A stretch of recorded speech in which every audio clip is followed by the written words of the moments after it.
আসসালামু আলাইকুম। আমি এখন আছি দিঘির পাড়ে। ওই যে আমার ছেলেমেয়েরা এখানে ঘুরতেছে। এটা হচ্ছে একদম মায়ানমার বর্ডার।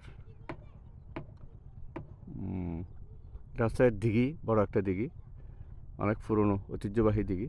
আগে মিঠা পানির দিঘি ছিল এটা, এখন লবণ পানি।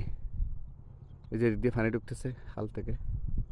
এটা হচ্ছে খাল থেকে পানি ঢুকতেছে। এখন এখানে চিংড়ি মাছ চাষ হবে।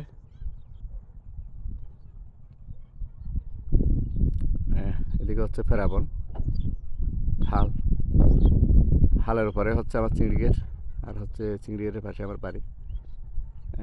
ওদিকে আমার আর একটা পুকুর আছে বড়। আর এদিকে হচ্ছে আহ, এটা হচ্ছে বাংলাদেশের শেষ গ্রাম একটা, উলুবনিয়া। আমার বন্ধু হেলাল শিকদারের গ্রাম। গ্রামটা দেখলে বন্ধুর কথা মনে পড়ে। আর এখানে হচ্ছে মায়ানমার। এগুলো হচ্ছে চিংড়ি গেটের বাসা। মায়ানমার হচ্ছে এদিকে ওই যে পাহাড়গুলা এবং ফেরাবনগুলা মায়ানমারে, একদম বর্ডার এটা।